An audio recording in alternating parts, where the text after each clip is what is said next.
from clarkwoods.com. This is Horribly Off Topic, episode number 163. I am Chris.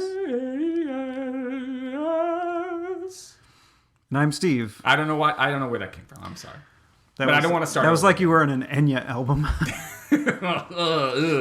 I guess there are worse places to be, but I would not like to be on an Enya album. Who would you like if there was this song that was, the way they do it today is like they put it in parentheses, FEAT dot Dr. Steve or Steve Woodbury or whatever. Who would you like to guest on? Whose song would you like to guest on? I don't know, like current artists from the past. I don't know. Would you be like cool with like rapping a verse on a Ween song? They typically didn't do any sort of rap. That is one avenue of music they never delved. Into. But you could help them on that path to diversifying their audience. If they ever had a comeback, you could be the white guy rapping on a verse. Throw free bars. No. I mean, I wouldn't mind being on a Ween song, being somewhere in the background. Or maybe they could sample the podcast of me screaming about some fucking nonsense. They could. Which fucking nonsense, though? I mean, like, what? I don't know. We've done 162 episodes prior to today. There's plenty of fucking nonsense that I've been screaming. There's plenty of nonsense. There is indeed. I don't know if I'd want to be on Enya. I could be on a Nine Inch Nails song, obviously, but that seems like an easy. Be like, hey, I'm gonna fuck you like my animal. For a second, I was like, I'm gonna fuck you like my animal, and I was like, I don't know if that's a way I want to be fucked. I wouldn't mind actually being on a Bruce Springsteen song because, like, if you've listened to the song that we use for our opening theme, yes. Diary of a Hobo. Diarrhea of a Hobo. No, Diary of a Hobo. Okay. By the New Sweethearts. Yes. My band, mine and I guess Dan and I are the only people that haven't completely disowned the band. It's always, but yeah, it's your band. So our band, the New Sweethearts, we recorded 3 years ago now? It is, yeah. This is about 3 years ago. Yeah, because we started the show about 3 years ago. 3 years ago, we recorded a new song because it was our high school band originally, and Diary of a Hobo. Yeah. Was our song. They should take some Pepto for that, the hobos. And the way I sang the song, I ended up sounding like the boss? Like the boss. So I would like to sing a song with the boss, sounding like the boss. Like what would it be about Jersey? Would it be about Chelmsford and how Chelmsford is like Jersey? Chelmsford's like Jersey. I'm just doing Anthony Cumia's impression of. One day at the Tony and Ann's, before it closed down on the banks of the Merrimack. No. That's a little bit more shitty, Bruce. No. I was driving with Wendy down Route 495. My tempo broke down, but we were still alive. And No, enough. No, we'll always. No. You're singing the theme from The Bodyguard. Love you. He didn't do that, did he? I know, but I'm saying he could do that. Don't you think? Like a little bit of Bruce doing Dolly Parton. I mean, the song was made popular by Whitney Houston, but Dolly Parton was the one who wrote the song. Wow. Well, one of my favorite singer-songwriters is what's his butt? Why can't I fucking? One of my favorite guys is. One of your favorite dudes. All the young dudes. Why can't I fucking... It's Bruce Springsteen. No, it's not Bruce Springsteen. Sarah McLachlan. No. It's. We'll come back to it because I don't have my phone, so I can't look it up. Sarah McLachlan might not be bad. I could guest on one of her songs. I think. No, it's not. I could do. You pause it. I really want to know this. You really want to know? Yeah. You really want to know what, Steve? Harry Nilsson. Harry Nilsson. Wow, see, we didn't even need to look at the phone. Yes, we didn't look at the phone. We didn't pause it. No. What do you... Even though I asked you to. You did. I'm a motherfucker like that. I mean, it took me a while to remember one of my favorite artists. It did. Just a few seconds there. Well, we didn't pause it at all. Early in his career, he did a lot of songs for other people. And then he became famous. Well, famous in his own right. Yes. recording. I think Nilsson Schmielsen was his big album. It had the lime and the coconut, and it you put the lime in the coconut, and then you drink them both up. Yeah. That was him, and then he did Living Without You. I can't live if living is without you. Oh my gosh, what a good song. Yeah, he did a lot. I don't even know that I know Harry Nilsson. But he did a lot of really great songs, and the reason why he isn't more popular is because he never toured. He was terrified. Terrified. Maybe that'll be the. That's why they were called. They were freedom fries and they were terror fries. Yeah, terror fries.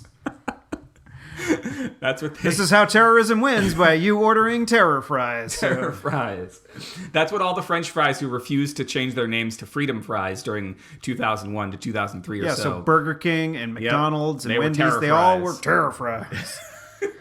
So Harry Nilsson was terror fries. He was terrified of performing live, and he I think he did a couple of live performances on television, but I don't think there was like a live audience in there. And I think he recorded and he did things that were weird as far as like what you should do. He came off that really successful album, right?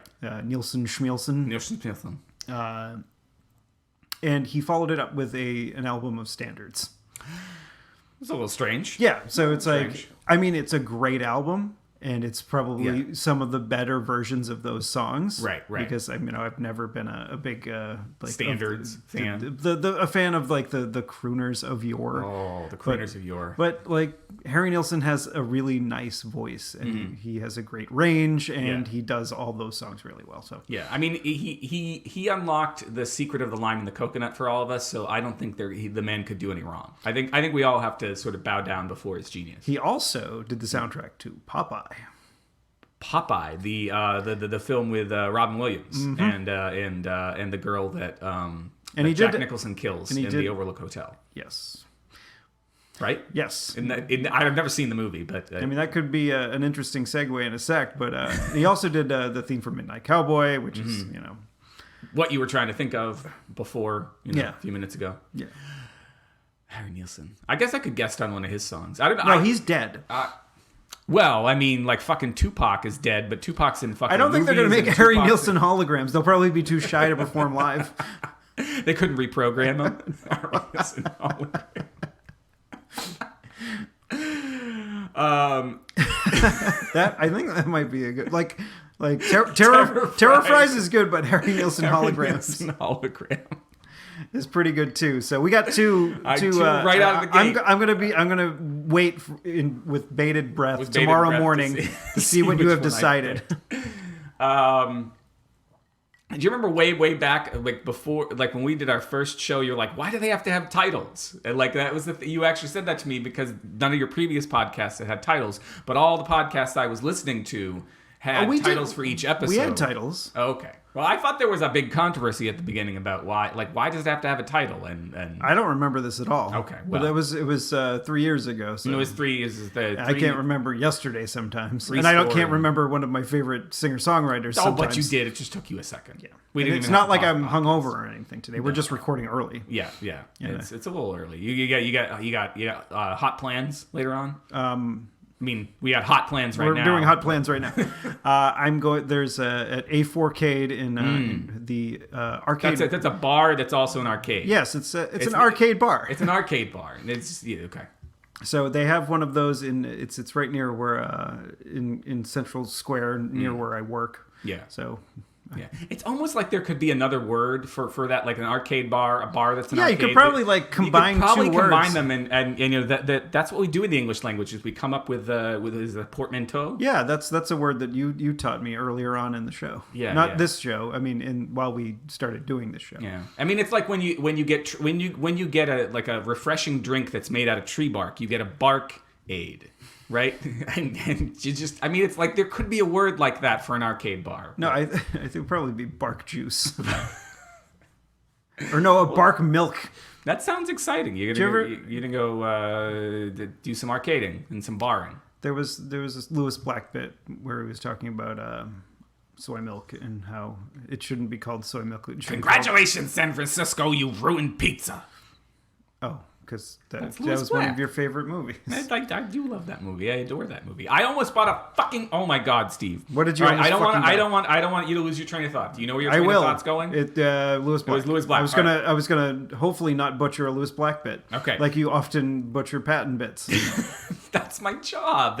Patton throws me a little bit of money. He's like, "Can you go out there and butcher my bits so that everyone will like come and see the authentic thing?" Well, he's not going to do the ones that you're doing now. Yeah, no. He's got a special coming out, like about his that was done in the year or so after his wife died. So yeah, because like the one that just came out, the one that came out on the day that his wife died. Yeah. So that's his most recent thing. So I'm very curious to see what the new material sounds like. Anyway, fucking Lewis Black Inside Out T-shirts. I was out last weekend trying to find some T-shirts. So like I am. We got a Clark's Trading Post. I got a Clark's Trading Post T-shirt, and I could do another side tangent about my doctor who I love, but who called me, who said to me the other day, "Well, you're a bigger dude," and then caught himself because he knows that we've talked about the fact that I'm sensitive about my weight. But anyway, so I'm mostly I bought. At least he's not Dr. Dead Baby Fucker. Yes, at least there's that. I bought a jacket yesterday, right? I bought a jacket at the LL Bean outlet. It was on sale. It got really good. Up in Merrimack? This one was in Nashua. There's an outlet in Nashua now. Yeah. Next to the Babies R Us, and I don't know if Burlington Coat Factory is still there, but that's what used to be there. Anyway, I'm going to derail your. You're going to derail my derail. Okay. Do you remember Service Merchandise? I do. Yes, that was in. I remember what that was. It was in that same plaza that you're talking about. No, it's a different plaza. Oh, you're taking the plaza that has Toys R Us. The Babies R Us is further up. What? I thought Babies R Us was right next to it. Well, there is now. It's a Toys R Us / Babies R Us, but the original, like, canonical Babies R Us of Nashua was up there in northern Nashua near the Merrimack border. Oh, okay. Well, near the Halua. We were watching these, like, series of documentaries about service merchandise, about video games, and they went into the TurboGrafx 16. Ooh.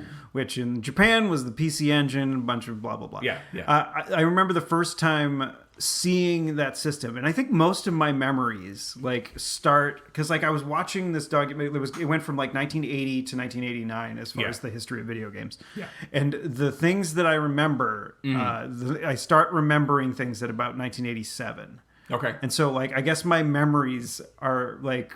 completely blank before 8 years old. Yeah. Well, I was either 7 or 8 in 1987.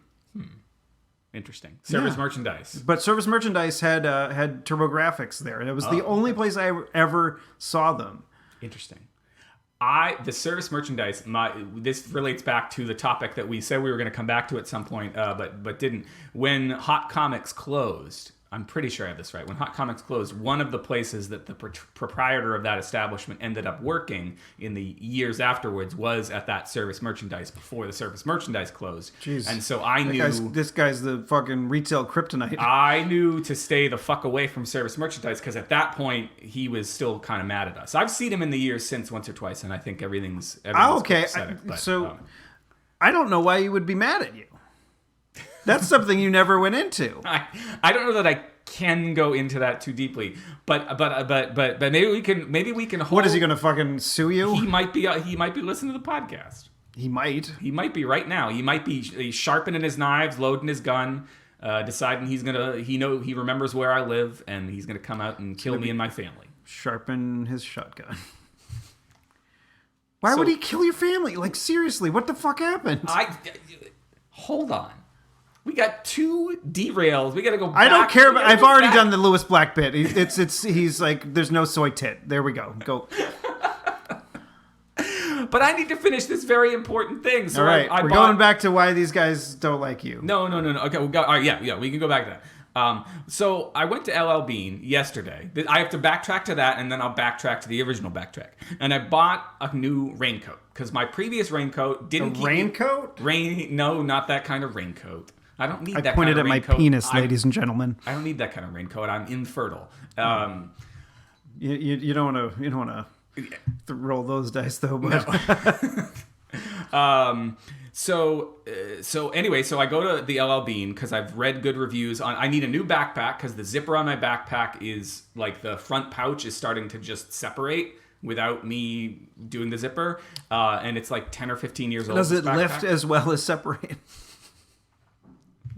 Our jokes. So I need a new backpack and I need a new coat, and I read good reviews. So I go to the LL Bean outlet and I try on a large coat because I am as my doctor put it, a larger dude. And I'm like, but this is... So I put it on, and the sleeves came down to around my first knuckle. So it was like when you were a little kid wearing your dad's coat. Yes. So then I try on a medium-sized coat, and it fits perfectly. And I'm like, okay, so and this is the thing. So I'm a medium-sized dude who happens to be carrying more weight around the middle than I'd like. That does not make me a large dude. All right, you are a medium dude. Okay, so... But the thing is, you're an American median. I'm an American median. If you went to any other country, I can read your mind. Yes, I can. Only if you're American. Tarot cards. No, so a few weeks ago or last week, I most of the T-shirts in my collection right now are mediums, which fit me fine everywhere except around the middle. So I've been looking. Well, you're approaching your later years, Chris. Yes. So that's where you're going to collect your weight. That's where I'm going to collect my weight. That's where I collect mine. Yeah. It's where you will collect yours. So I've been a man. I've been looking for large T-shirts to sort of to have some large T-shirts because I like a baggier T-shirt, right? Mm-hmm. And so like I guess I'm a large in T-shirts. I'm a medium in every fucking other thing, right? Like jackets, whatever. Whatever.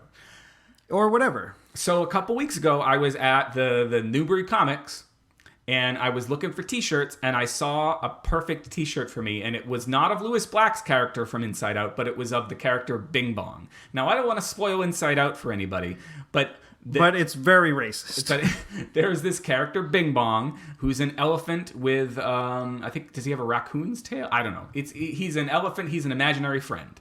That they find in Inside Out, who has a very interesting character arc.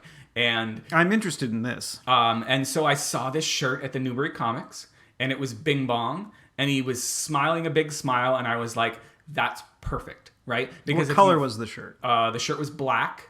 Like it was a nice black T-shirt, and all the color was on Bing Bong himself. Right? Okay. And I was like, this is perfect because if you know Bing Bong's story, it's going to make a lot of sense to you why I, a often depressed person, am wearing this shirt about this imaginary character, right? And if you don't know Bing Bong's story, you might be like, hey, that's a Bing Bong. That's a hipster dad right there. Wearing a cartoon character from one of his kids' He's movies. Carrying around a Pabst Blue Ribbon, riding his bicycle. Yeah, wearing a Bing Bong shirt. And guess what, Steve? Skinny jeans, what else? They didn't have my fucking size. So I'm like, you know what? And this particular shopping experience was very frustrating because they didn't have my size in that. I couldn't find the water bottle that I wanted. I couldn't find anything I wanted. And I go, you know what? That was what the fucking internet is for. And so I was very determined to go home, and I was like, I'm going to just start buying stuff on the internet. Because on the internet, I can get whatever the fuck I want, and it's not going to, I can get it in my size. It may just take a while to get there. Well, guess what, Steve? I go onto the internet, and I look for that Bing Bong shirt, and I can't fucking find it. I can find one of him crying candy, but I don't fucking want that one because that one looks sad. The whole point is that I want the shirt of him looking happy so that if you just see it on the street, you're like, oh, look, he's got a happy little elephant dude on his shirt. But if you know his story, you know why I'm wearing it. Okay. So... And I can't find that fucking shirt in my size. I'm so angry. But maybe they would have it at the service merchandise. Maybe. Okay, service merchandise. Why did you not want to go there? Why did you not want to encounter your former employer? My former friend. He was your employer as well. He was my employer for a very brief time. Mm-hmm. All right, so are we going to do the hot comic story here? Yes, I want to hear it. Oh, jeez. Okay. I've been waiting years for this. All right, so... I met these people at the Westford flea market.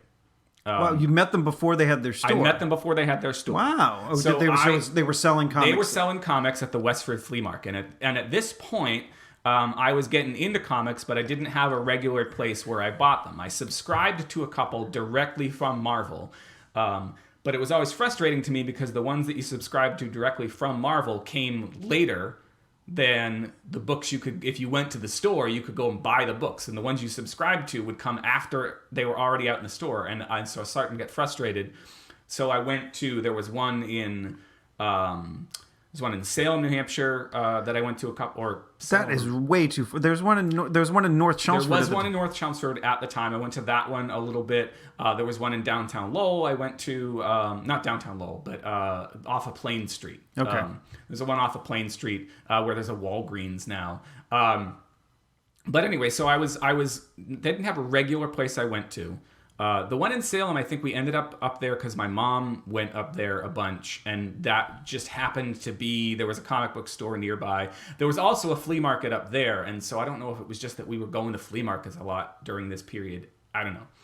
At any rate, so mid-90s, going to flea markets. Flea market in Westford, and there are these which is now where there's a Chili's there now. If you want, if we want to get really local, we would go there. We'd buy NES games, which we can come back to at some point. Right. There was a wrestling game I bought there once that I was found. It the main event? I don't know if it was the main event or it might have been. Or was it like the WWF official licensed one? No, this was like a Tecmo Wrestling. That's what it was. Okay, the one with the Starman guy? I think so. That one actually is good. I loved that one. It was one of my favorites. I haven't played it in like the official licensed one was made by Acclaim, and it was like it had all the themes, but it was garbage to play. Yeah. But then Hulk Hogan was the only one that could pick up Andre the Giant. Oh, got it. Because he was the only one in real life that did it. And he hurt himself doing it. For those of you that think wrestling is fake, it is, but people actually do things to their bodies. So anyway, so we were going to that flea market, which is not that far from where I grew up.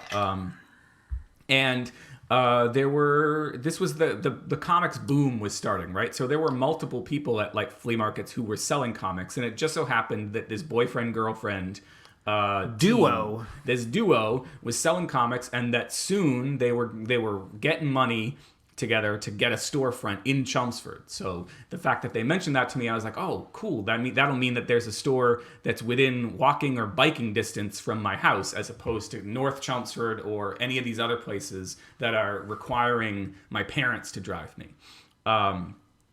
So I start talking to them, and I think I even started subscribing to books from them, which is what today they call it a pull list. Back then you called it a subscription through a store. And I think I started getting stuff from them before my Marvel subscription even ran out. So the fact that I have some comics, I had 3 copies of some comics, was because I was getting a copy from them, I was getting a copy from Marvel, and then sometimes if I didn't see them, I was also getting it from some other store that I was at. But eventually they opened their store, and I start hanging out there. They like me. This is at the period where my brother and I are still sharing a paper route.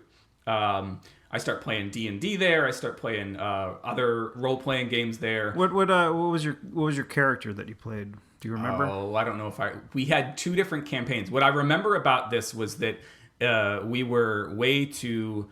There was a D&D campaign and a Ravenloft campaign, which had all of the like vampires and zombies and shit like that.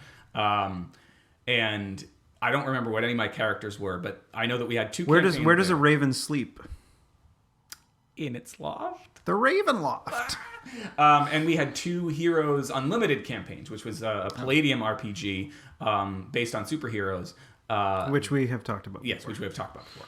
At any rate, so my brother and I are doing a paper route, but I'm hanging out there all the time, and they're like, "Hey, why don't you come work for us?" Because my brother and I, our paper route was not making us very much money. In fact, sometimes we were owing money. It was a bad scene. Yeah, I don't understand how that works. I don't know how that works either. So I quit my paper route, which at least I was making some money. Right, I wasn't making a lot. So John took over the whole thing. John took over the whole route, and I started working at the comic book store. and this lasted no more than a month or two. And they the only way like that you could lose money on a paper route is if you weren't getting paid by your subscribers, which is garbage. That you're making children try to get money from adults that may or may not have it. Yeah. It's a pretty dumb 80s, 90s, 70s, probably earlier business model. It was... I think they... what was it? F is for Family, the Bill Burr show. I think he goes into... Because the Bill's character in the show as the kid. Yeah. Although Bill plays the father of the show, his the character that is representing him is doing a paper route, and like he's running into the same issues where it's like, oh, I have to fucking... Well, also important is that at this time there was a show, I think it was on Fox, and it was the comedian Chris something, and it was called Get a Life. Oh. And that show was on around this time, and his name was Chris Elliott, and his name on the show was Chris, and he lived with his parents, and he was a paper boy.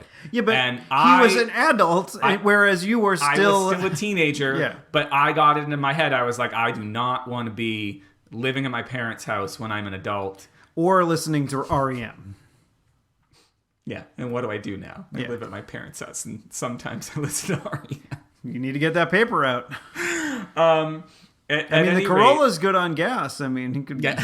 chucking them out the window. I saw somebody doing that the other day. Someone scared the shit out of me doing that. Like I was walking to the train station and fucking like someone threw a newspaper out and it like landed on the driveway right in front of me. 35-40 down the back roads in Carlisle, Massachusetts, and just chucking them out the window. I mean, not slowing at all. Not even counting it. Never saw brake lights. Just fucking ugh. Anyway, so the Hot Comics people hire me for about a month, and then they pull me aside one day and say we can't pay you. And they say no. They say, Chris, like we value your friendship too much to let you keep working here. Like things are not like it's not working out. We value your friendship, so you're fired. We want to be friends with you more than we want to have this. And whether that was just because they didn't have money, they probably didn't have the money to pay. Who the fuck knows? But in fact, they didn't even really pay us money-wise. They paid us with our books. Like we were buying so many books, they just gave us our books as payment. So it was like, anyway. Well, you have all those things that are great investments. Oh, yeah. So at any rate, I ended up shortly after getting my job at the grocery store. But there was a small period there where I had no job because my brother wasn't going to give me back part of the paper route. I didn't have a job at the comic book store, and I couldn't yet work at Purity. I think I wasn't yet 16 or whatever it was. You could work. I think you could have worked at Market Basket as a bagger at 14. Yeah, but whatever. But that would have been a little bit more of a haul on your bicycle. Yeah, whatever. And that's getting real local. Yeah. Purity was closer, and I waited till I could work there. And so sometime around I think it was into the start of senior year of high school. So 1995? 1994, 95. Time and place for the folks out there. Yeah.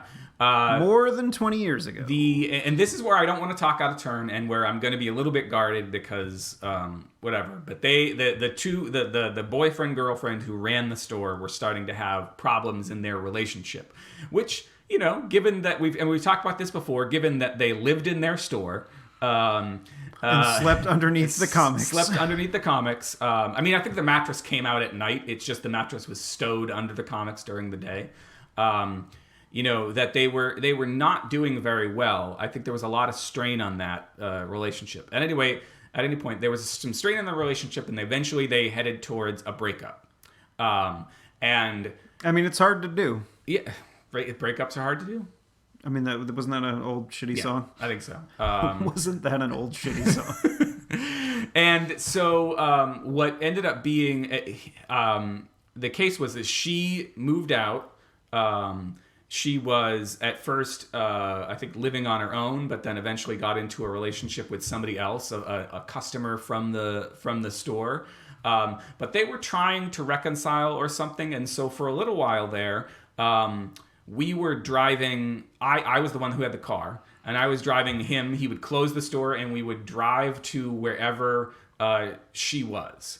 I think she got another job somewhere, or you were very useful. I mean, I never wanted to walk home from school, like, so I would be like, Chris, can I get a ride? And you're my little brother's friend. I don't want to fucking hang out with you, but you would sometimes begrudgingly do it.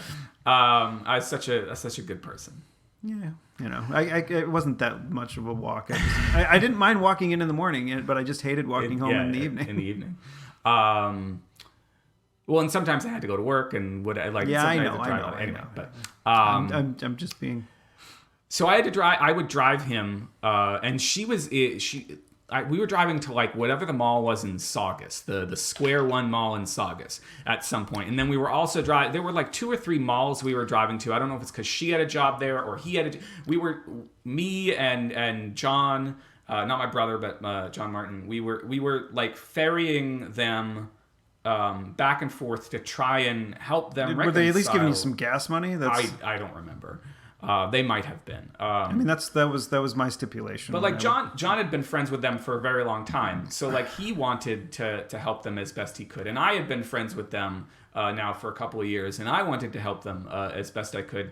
But then eventually it became obvious it was not working, and we hung out with her a couple of times and got her side of the story, and then gradually stopped hanging out with him. And so the reason I suggested he might want to kill me and my family is that I think he took it very personally at some point that we were siding with her as opposed to with him.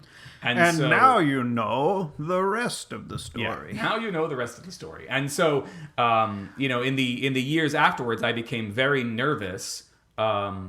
Well, you're a nervous individual. I'm a nervous individual, but I would, he worked in the Pheasant Lane Mall for a little while. I saw him there, and I stopped once, and I was like, hey.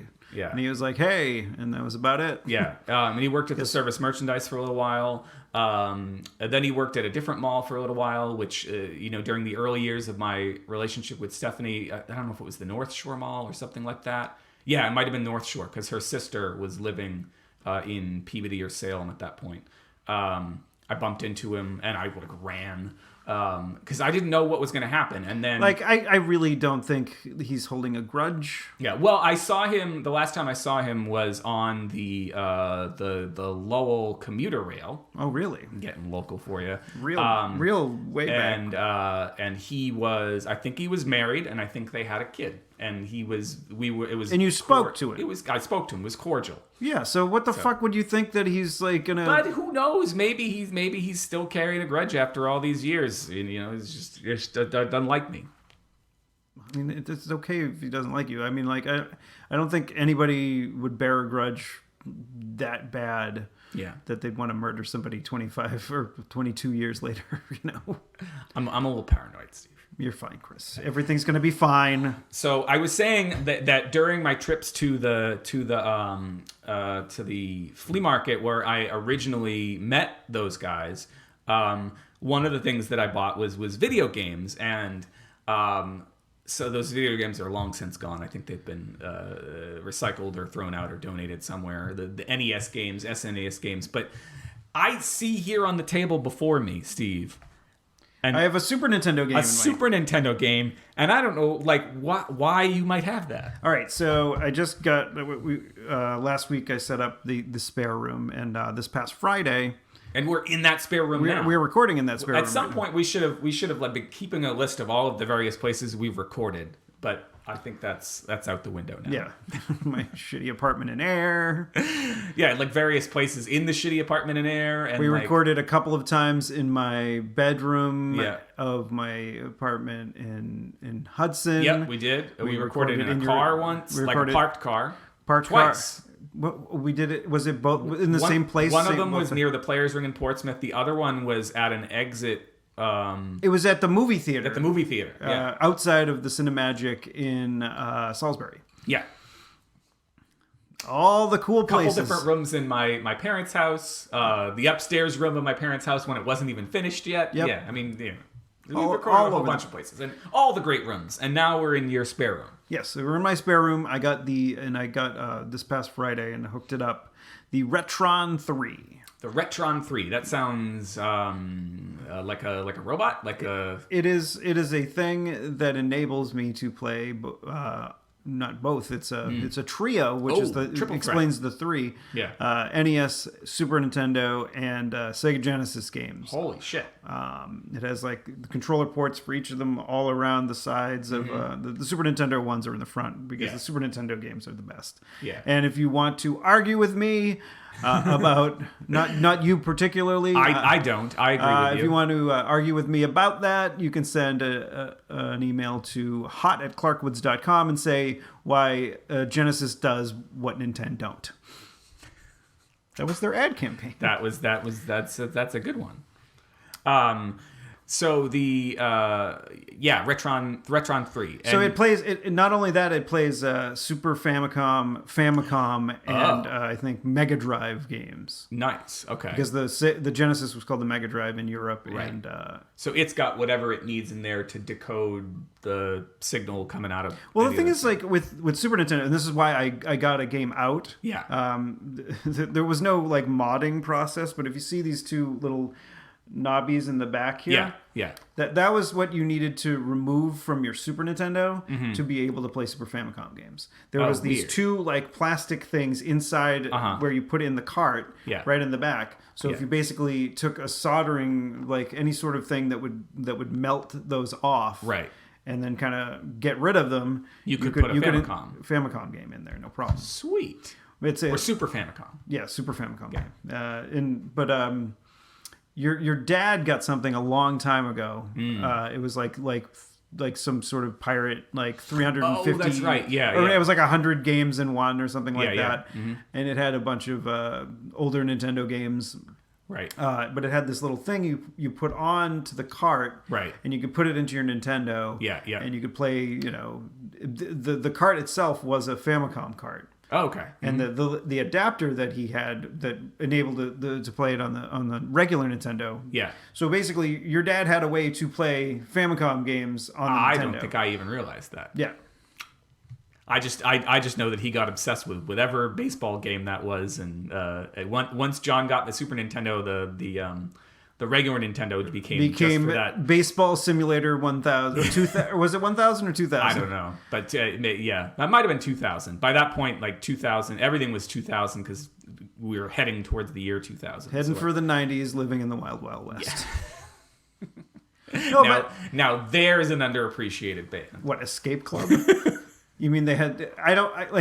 Can you name one other Escape Club song? One other Escape Club song? Did they do King of Wishful Thinking? Is that Escape Club? No, that's that is somebody else, but it is not Escape Club. All right, I'm gonna find out if I can if Escape. And I never understood why. I mean, like they didn't the Nintendo didn't do it with the N64. You could play. I don't think there was any sort of because I remember Paul got a couple of Japanese games for the N64 like right off the bat. Like Mario, he got Mario Kart like a couple of months before it came out in the States. Okay, yeah. And it was funny, like they actually censored it in the States because like there was like these Mario signs that were in the game that like looked like the Marlboro sign. Oh. It said Mario or something like that. And they censored that, of course they did. Yeah. I mean, I get it because you don't want kids to smoke, and you don't want to like. And you definitely don't want them to smoke Mario. Yeah, I mean those mushrooms. I mean the amount of mushrooms that guy has eaten, probably not good for kids. Well, they get it. He gets real big when he eats the mushrooms. We can't do any more drugs, Keith. You already did them all. We got to wait till you die and then smoke your ashes. What's that? That's Leary. Okay. But I was thinking about smoking Mario's ashes, which of course then made me think of that. All right, so, but like after, I think the PlayStation, I don't understand why they put in a chip that made it so you couldn't play like import games. Oh. But I remember there was a trick. I mean, you could mod your PlayStation. Mm-hmm.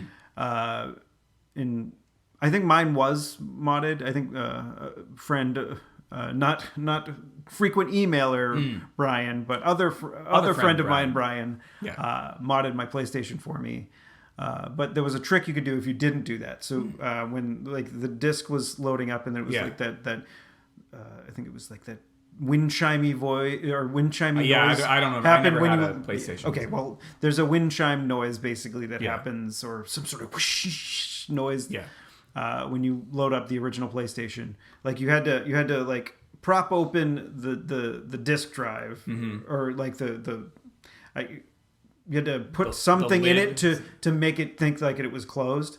Okay. And then right as like that noise is happening, I'm sure that there's something online that says it better than I'm saying it right now. Right. But this is from memory. I like, you had to switch the discs, and then you had to switch them back for a second, and then you switched them back one more time, and then you had like the Japanese disc, and it would play at that point.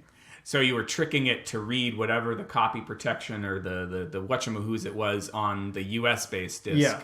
And then putting the Japanese disc in, and it worked like a majority of the time. Yeah. But if you had to, like, if it was a game like Final Fantasy, I remember Will had like the Japanese version of Final Fantasy VII. Yeah, and I don't know how the fuck he changed discs, because like I can't even imagine. It's like, oh, you have to go to disc 2 now. It's like, fuck.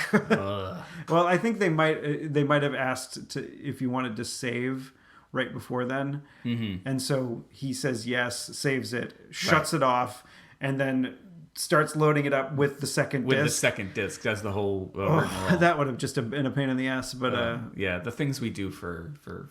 But I never understood why, like, company. I mean, like, people are gonna buy like the import beforehand, but it's so much easier, right, to play things in your own language, so you could easily get money from someone twice. Well, it all ties back into like copy protection and all of that stuff, and why companies make the decisions that they make. Just the other day in class, I was trying to show Wonder Boys, film that I own. Wonder Boy by Sega Genesis? No, or for Sega Genesis? No, this is a film by I can't remember his name. Curtis Hanson, based on the book by Harry Michael Nilsson. Yeah. Anyway, so I'm trying to show this movie. I own a copy of it, so I should be able to just dial into my Plex server at home. But I did not know until later that my computer was trying to restart, and that's why I couldn't get it. So I go on to Stars, which I had a free preview of, which I can talk a little bit about if we end up with enough time. I had a free preview of Stars, and it turned out that Wonder Boys was available on Stars. So I go to play it. It'll play fine on my computer, but the moment that I hook my computer to the projector, it won't play. So it's like, you need to update your software. So there's a thing for my adapter. I go ahead and try to update it. Still won't play. I open a different browser, the Google Chrome browser, and it will play. So it worked out. But there's fucking copy protection shit. And I get it. I get that you don't want me to play it through a projector, but you know what the quality of that projector copy is going to be? It's going to be probably less than a VHS tape. If I try to your students are going to be like, they're up there with their phones. With their phones. Like, oh my God, we need to pirate a movie that was made how many years ago? It came out in like 2000 or 2001. Okay, so 16, 17 years ago? Wow. I mean, it's just if they wanted to pirate it, they probably already could have a copy of it. Like, they probably, like, some kid probably downloaded it while you were trying to fucking set up all this shit in your classroom. And I get it. I'm a creator too. I don't want people to steal my shit, but come on. I mean, we give you this shit for free, so you can't actually steal it. Like, do I want? But I don't know. Like, and ebooks, they do it too. It's like they put on this copy protection, but there's programs that can rip that stuff in like nobody. So when I upload my own ebooks and they ask, do you want to put copy protection on? I'm like, fuck no. Like, if somebody wants to take this book and put it wherever the fuck they want it, like, take this book. I should be happy that anyone's fucking reading at all. And secondly, that they're reading my shit. My shit's not that interesting. Did you eat the dictionary and see what kind of words the American Medium? Yeah, if you're the American Medium, you might want to read my shit instead of my palms, but nope. People have too much fucking time on their hands looking at their own shit to see if they. No, I'm sorry. All right, so yeah, I mean, I get that you'd want to avoid pirates, but like, I mean, these are like legit copies of the games. Yeah, that part really, like, it also, like, if you get a CD from, if you get 2 CDs.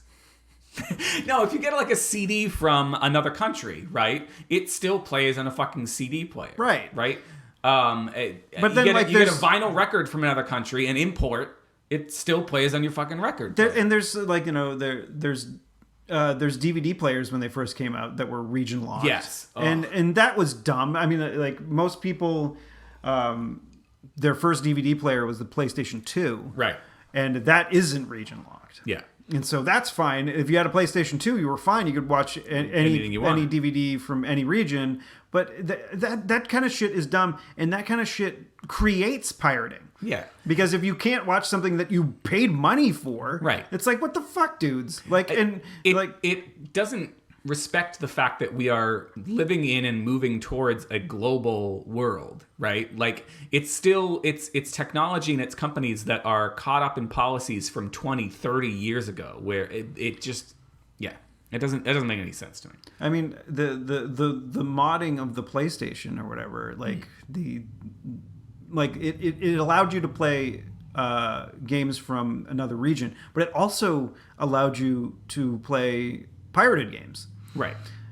So if you had originally allowed people to play games from any region, right, you wouldn't even need pirated games. Well, no, the pirated games would still have happened. They'd still have happened. happened. I'm not going to say that it would have completely eliminated that from anything. Right. But it probably would not have gained as much speed or as much steam or whatever as quickly if you would have allowed people to import games and play them on originally. Right. So. Yeah. I bet you, but Sony's a giant company, and they were like, well, we definitely can't have blah, blah, blah, blah, blah. I mean, then they realized their mistake with the PS2 and allowed people to do that. And I just think it's, well, so it makes me think of movies, right? And I think I talked about this before.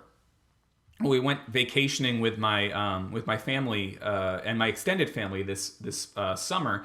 One of my cousins had an Amazon Fire Stick with a program on it where he could watch literally any movie he could think of, including movies that were out in the theaters, right?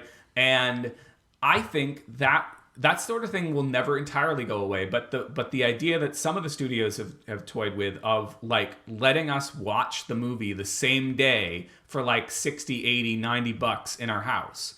Like, that makes so much more sense than the shit that they're doing now, because there are people who are never going to go back to the movie theater. I know you want people to go back to the movie theater, but some people don't want to leave their house.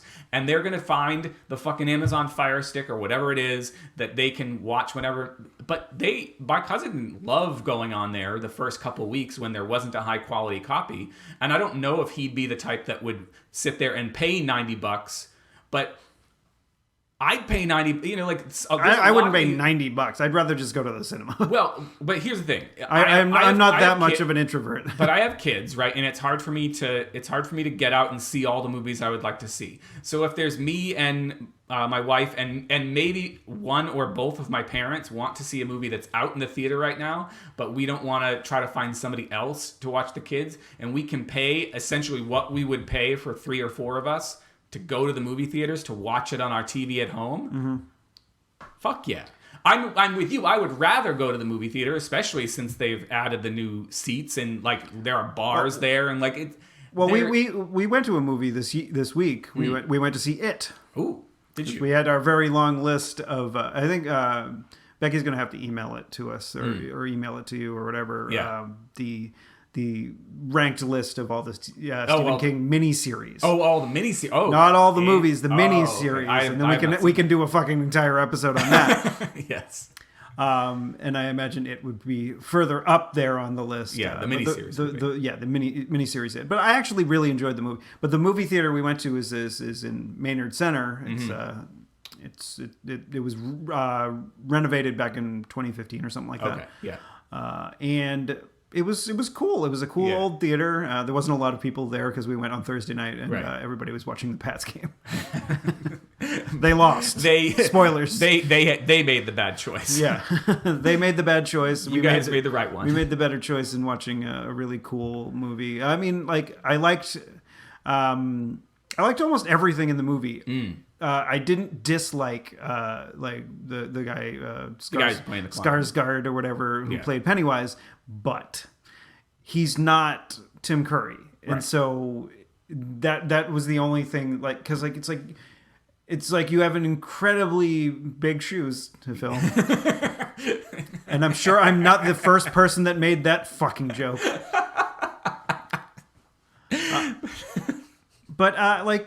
I'm still laughing at it. He did a really good job, but it wasn't Tim Curry. And like Tim Curry is, Right. rest in peace, was really fantastic as Pennywise in the miniseries, and he had more charm to him. Than this guy did. Yeah, but this guy was definitely more creepy. Yeah. It looks creepy. I've never seen the miniseries, and I've never seen. I still haven't seen the film. Obviously, the film's doing really well, so there'll be plenty of chances for me to see the film. The film is actually the only the first half. Yeah, I heard that, and that they're. And tell you the truth, I'm glad it's only the first half, because like when we were watching the miniseries, it was like, what? How are they going to get all of this into a movie? But that was something I wondered about when I first heard it, and it's the same thing that I want. It's so weird though. Like they tried to do The Stand, and it sounds not The Stand. They tried to do The Dark Tower, and it sounds like that didn't go very well. Well, like I know that some people that have read it and that love it. Yeah, but that didn't think that it was going to be done well on the big screen. It probably would have done better on the small screen, like on an HBO or a Showtime, as a limited series or something like that. Which now we've seen what production qualities can be on those sorts of things. So yeah, why not do it that way? And I know that there was talk when the rights first got optioned or whatever, it was going to be part movies, part miniseries. Like they had pretty ambitious plans for The Dark Tower, and then it kept falling through, and then finally they decided to do this one movie. Anyways, it's weird to me that like you have that big of a flop, and then you have this one where they seem to have made all the right choices about not trying to do all of it in one movie. Yeah, I mean, whoever's directing, it escapes me. Yeah, they did a good job, and I think King himself really liked it. Yeah. Which you could take with a grain of salt, because he didn't like The Shining. Yeah, he doesn't like Kubrick's Shining. Yeah, what I wonder about, so I'm a huge Marvel fan, right? And so there was nothing at the end of the movie. Oh no, we didn't stay, and we actually looked it up. And someone I always have that app, or someone wrote, "This isn't a fucking Marvel movie." No, but so the reason I bring that up, right, is because King is. Not all of his books, but many of his books, if not most of his books. I don't know why I'm splitting hairs over adjectives here. Are tied together, right? But yeah, there's loose ties. I mean, this sort of subheadline of like the or like the closing paragraph of a ton of things I've read about it over the last couple of days have been, now everyone's dying to figure out who has the rights to all of the old King books, right? And that makes me sad, because it's sort of like the Marvel situation where like they have the rights to a bunch of their characters, but not some of their great ones. Because if you could take whoever did this It movie, not just the screenwriter and the director, but the producers behind it, who seem to have figured out how to do Stephen King right. If you could get them in charge in the way that Marvel has a sort of shared thing, put these people in charge of all the fucking Stephen King movies, that would be awesome. But but eventually probably they're going like 10 different studios own all the rights. And even if like it's a good duo or a good trio of people that are putting together these films, they're eventually just going to have a dud, like, and then the studio system's going to be like, well, you fucking suck now, eat shit and die, and not make any more movies ever. I'm sure that there wouldn't be that much of an overreaction, right? But I mean, they keep trying it, but they're not. And I know that there are looser connections there, but Derry. Is it set in Derry? Derry, Maine, which is a town that technically doesn't exist. Yeah, no, but that there are connections to that in 11/22/63, and it's like, well, I mean, he's from Maine, right? And he didn't want to. But there are direct connections. Like he goes to in the book. I don't know if he did in the Hulu series, but in the book he goes to Derry, Maine, and he's in. I don't know if it's a few years after the initial part of it. I think it is. I think it's a few years after the initial. When is the initial part of it set? Well, I you have to think of when the book was written. The book was written in like 1984. Yeah. And so... Oh, no, so it's before that. It comes out every 27 years or something like that. Yeah. Whatever the case, what I'm saying is, like, it would be lovely if you could... Those kind of connections... If just one studio were in charge of all of the Stephen King stuff, I think that would be awesome, because then they could play with those sorts of connections. As it is, he probably sold the rights off piecemeal here and there and everywhere. And so, like, they just did 11/22/63, you know, as a Hulu series not that long ago. They just redid Carrie not all that long ago. And people don't like the remake of Carrie. They like the original. Yeah, I don't know. I've never seen They don't like the extra crispy, Chris. I haven't seen either. I have seen some other stuff, though. What did you see? Stephanie... I just want to say, if you go to see it, it's great. Yeah. It's great. And go to see it at a local theater that maybe doesn't have all the bells and whistles. Like the one here in Maynard. So if you're if you're nearby, go to the one in Maynard. They got 3 screens. I don't know if we have, like, in Chelmsford, Lowell area. I mean, obviously, if I came down here towards Maynard, I could do it. But I don't know if we have a good local. It's funny because like small theater. They have, I think Mondays are $5 or something like that for a ticket, which is pretty good. That's like what we paid when we first started going to movies. Yeah, there's $3.50 for a matinee back when I first started going. Yeah, because on one of my first dates, speaking of hot comics and movies, I sold my copy of, I forget what your it was. Third copy of whatever. I sold my copy of something, so I had enough money to pay for my ticket and some popcorn. I think we were going Dutch, me and the girl, so I only had to pay for my ticket. Oh, cool. And some popcorn. What is it? So, like, and then there's Tuesday, which is 2 for 1, and I think tickets are $10. So it's basically the same deal, only if you have a friend. Only if you so last week, it's the Fine Arts Theater. So if you want to go, I'll give them a free plug. Fine Arts Theater. Fine Arts Theater in Maynard. Yes. Last week, we only got a few minutes left here, so I'll go through this rather quickly. But that's okay. We can go a little bit over. I don't have a clock in here. Oh, it's 12:30. Oh, that's fine. So Stephanie saw on Netflix. She saw the ads for the most recent Wet Hot American Summer miniseries. Okay. The 10 years later or whatever it was. Right. And so she saw it and she laughed and I said, wow, but you really want to see the movie. The movie. Yeah. So where can we watch the movie? So we went on the Apple TV, and the TV app will, if you do a search, will tell you what apps you can stream it on. You can stream it on. Oh, that's great. And so it turned out that Stars was an app you could stream it on, which is why you got it. Yeah, and you could get a 7-day free trial to Stars. So we got the 7-day free trial to Stars. I had to go off and do something. She went ahead and watched the movie. You had seen the movie before. I had seen the movie before. Yeah. That's why I told her. Yeah, you need watch to the movie. Watch first. the movie. The movie's first. great. The series are especially because a lot of the series. Yeah, and I think that's what she ended up realizing. She liked the movie, but then she started watching the series and realized it was kind of the same jokes and the same whatever. Yeah, I mean, David Wayne's gonna make some money off of it, but I don't think he had that much stock in it. So she did that, but then what I realized, and one of the other reasons I said let's go ahead and do it, was that 3 of like the 9 or 10 movies that I had on a list that I wanted to watch were all on Stars. And those were Idiocracy, Children of Men, and Kill Your Darlings. And I haven't seen the latter. The latter 2. So. So Children of Men, I'll say I watched it once. I enjoyed it. I don't need to ever watch it again. And that's the thing what was great about this is that I have become, over the last however many years, the guy who buys it for like $20. And never watches it. Well, yeah, because I'm like, I don't want to pay $4 to rent it or whatever. What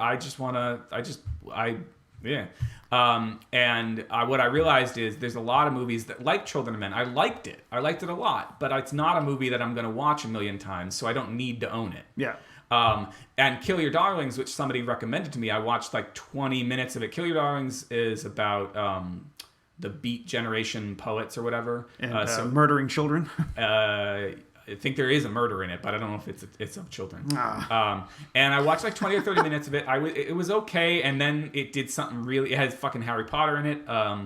Daniel Radcliffe? Daniel Radcliffe, and he was really good, but the other guy was annoying me. And like 20 minutes in, I think they're on drugs or something, and everything stops, and I'm like, no, I'm done.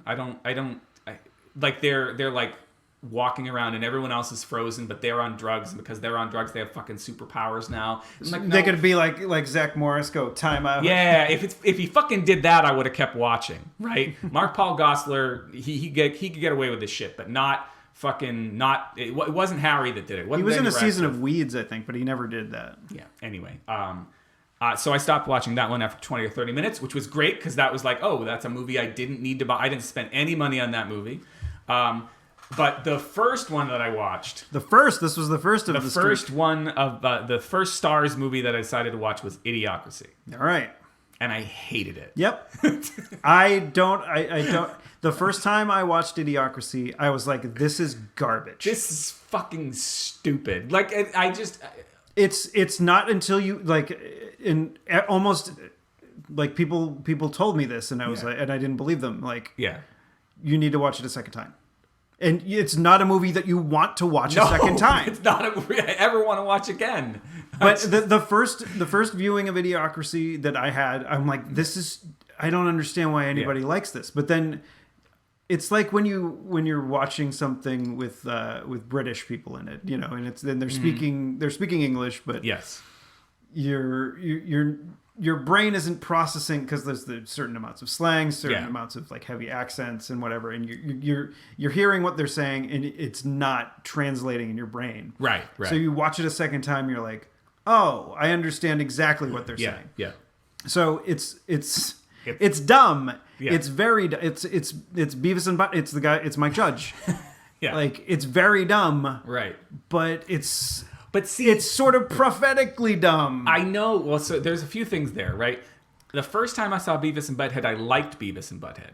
The first time I saw Office Space, which is also Mike Judge, I liked Office Space. And so that's also feeding into this. Is like, it's not that I'm opposed to his sense of humor. That's why it surprised me too that I disliked it so much when I first saw it. And it's just, you need to watch it another time. And I'm not saying you have to. Yeah.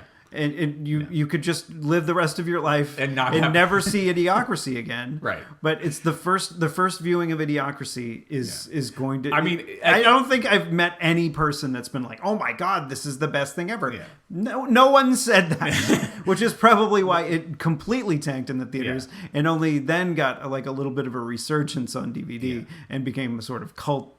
Right. But I think it's also the fact that I am living it. You know, I'm living in Idiocracy right now as a if you had maybe seen it prior to 2016. Oh my God, maybe. And now if all it needed was a hurricane really. I have the room now, so we can watch that some afternoon/evening. Not just this room, but the room, the movie. Yes, we have it on Blu-ray, so you could get it. I want to actually talk to the people at the Fine Arts Theater, see if they'll do a screening of the room. Do a screening of the room. I don't know, what kind of technology they have as far as projectors. Can you just go up there and be like, "Here's the Blu-ray disc, bingo," or do you need to have the film print to show it at the theater? And I don't know legality or can you show something like that? It's a good question. You probably have to pay some sort of exhibition. If you guys have, if you've ever worked in a theater or know the answers to these questions, give us an email. Yeah, this is a perfect time to mention that. hot@clarkwoods.com. Send us an email if you want to yell at me why Genesis is so much better than Super Nintendo. Yeah. Or if you want to threaten my life because I just told stories about you. Please don't threaten Chris's life. He needs that. You can find the show notes for this episode at clarkwoods.com/hot/163.